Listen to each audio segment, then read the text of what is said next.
Mr. Van Drew. Thank you, Mr. Chairman. I want to bring us, I think the other side has brought us the bizarro world, and I want to bring us to the world of reality.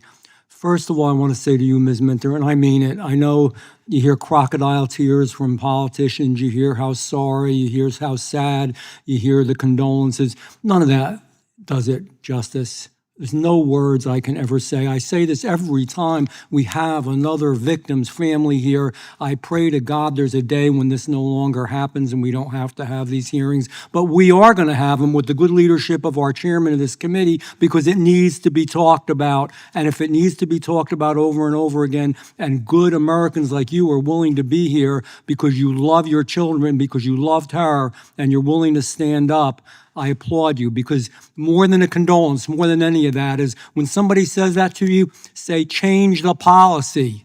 Don't let it happen to somebody else. It shouldn't happen to anybody. God help you. I don't know how you do it, but we are praying for you. Secondly, when I say I want to bring us out of bizarro world, I was thinking about all the empty, a lot of times people gather around the kitchen table. Stephanie Minter's chair, that chair at the table is empty tonight. Lake and Riley's chair is empty tonight. Rachel Moran's chair is empty tonight. Jocelyn Nugari's chair. They're all human beings. They're all human souls that had families that love them and they love their family. They're gone. And we got more than that. We could spend the whole time here reading lists of people who've been murdered and hurt and beaten and raped because of what's happened and these policies. They're human beings. And you know what the worst of it is?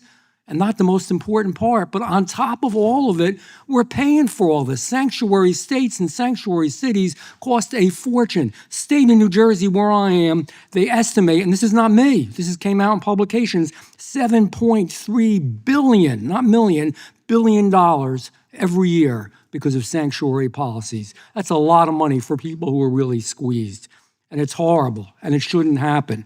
And also, I want to allude to the fact, people are worried about sometimes when ICE goes into where there's a church, where there's a department store, or there's a school. Nobody's really wants that. Do you know why that's happening? It's happening predominantly in blue states because their local law enforcement, state, county, and local in sanctuary states are not allowed to cooperate where normally they would turn somebody over to ICE and you wouldn't have to go through that process. If we all cooperated, worked together, and cared about the people we serve, we'd be in better shape. Mr. Descano, simple question.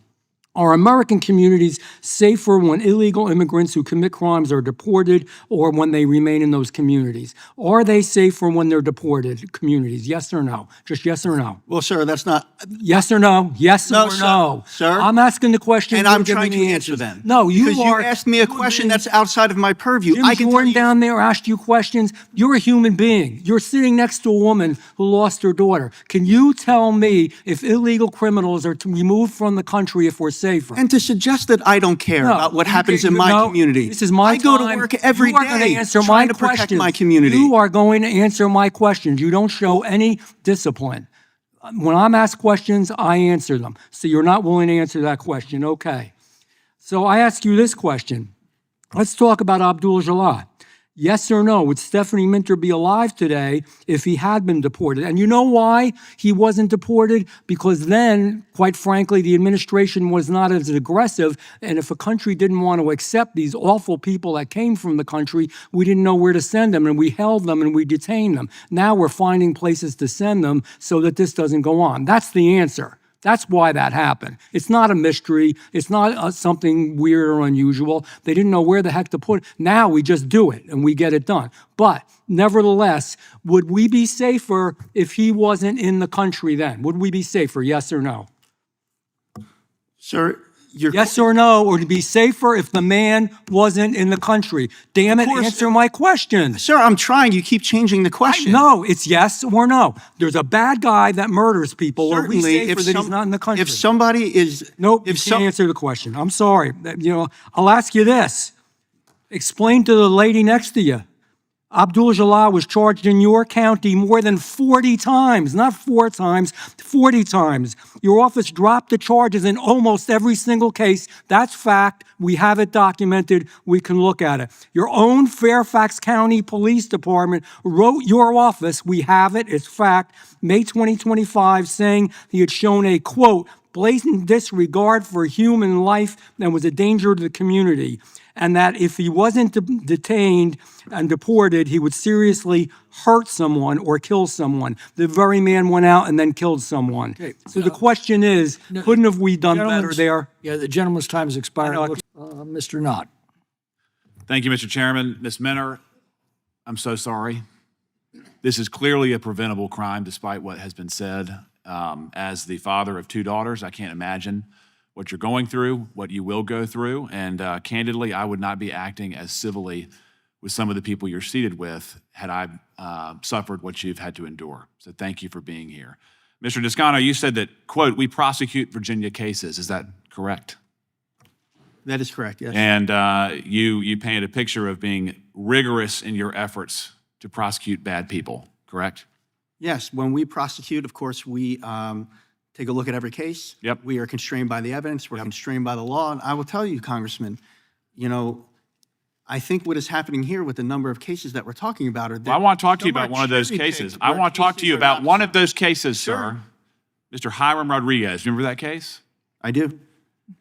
Leading up to the crime that I want to talk about, the defendant's criminal history included multiple charges and arrests for indecent liberties, exposing himself to a child less than 15 years of age, disorderly conduct, illegally entering a property to damage, burglary. He was even sentenced, albeit I would say too lightly, while he was on probation, while he was under court supervision. In June 15th, 2023 at 4 o'clock in the morning, Fairfax County PD responded to a burglary in process. A mother and her 4-year-old daughter were asleep in the same room but in separate beds. The mother was awoken when her 4-year-old daughter was screaming in the next room. She went to investigate. The attacker dropped the 4-year-old and fled the scene. It was clear that the 4-year-old had been abducted from her bed. Her buttocks had been grabbed. Her torso had been bruised. The victim displayed immediate bruising. The mother did not see the attacker's face, but the 4-year-old said he was a, quote, big man. Law enforcement identified Mr. Rodriguez by 2 ways. Forensics recovered a finger and palm print from the window that he jarred open in this case, and matched footprints outside the house where he was standing with a mud print inside the house. Eyewitness testimony later identified Rodriguez as having been loitering for days outside this apartment building. He had been seen using drugs in the neighborhood, and he had been pacing around this particular unit in the days leading up to the crime. Police secured 2 warrants. One, statutory burglary, specifically alleging that Rodriguez entered an occupied dwelling, seizing a 4-year-old with the intent to commit murder, rape, robbery, or arson. Maximum penalty is 20 years. Abduction of a 4-year-old with the intent to defile such a person was the second charge, with a maximum penalty of life. Once it was handed over to your office, inexplicably so, you immediately reduced the burglary offense to a misdemeanor, which capped the sentence at 12 months. You then reduced the abduction charge to an offense that was a lower degree and capped the sentence at 10 years. When you entered into a plea agreement, you tried to bind the court so they could not sentence this person to any term over 2 years. Is that not correct? Sir, I'm so glad you brought this to Is that not correct? Well, because I would like to explain, sir. It is correct. And the court rejected it. Sir, I know This the was case a, this file. was a, this was, I would a, love I'm to talk to talking, you it was about the a case, judge that was appointed You by are talking- Senator Warner. This Sir. is not a right-wing judge. This is a liberal judge. And you know why he rejected it? Sir, He saw I what would you should love have to seen. talk about He the cited case. overwhelming evidence. So that this can we person- talk about the that evidence, This sir? person was a threat. I know it and you don't. Quit talking. And I would this love to person tell you was about a it. threat. He yanked a 4-year-old girl out of her bed with the intent to harm her, and you wanted to give her a cap of 2 years. Sir, this And is then a when great the plea example. agreement was rejected, what did you do? Sir, this is a What great did example. you do? This is a great example of a case. You know, I've prosecuted. Where- Now, I've prosecuted And that you cases. understand and when cases you're that evading don't like have that, strong you know what evidence that's a then, sign sir. of? Guilt. What did you do? Sir, You dismissed the case. Sir, can I please Mr. talk to you Miyares, about this case when you if you wanna dismiss, know about it so be much? quiet. When you dismiss a case, what happens to that defendant? He walks free. Walks free. A disgusting, perverted individual preying on children that you dismissed the case. As the father of 2 young girls, one of them's 5. That is I as have a daughter too, shameful sir. as Don't- anything please I have don't seen. talk to me Quit that I defending don't the care about indefensible. people in my You clearly community. don't. Absolutely You dismissed not. the case, and it's shameful. Sir, You're a coward. You are a coward. You won't even let me talk to you about the case. It's indefensible, sir. I yield back.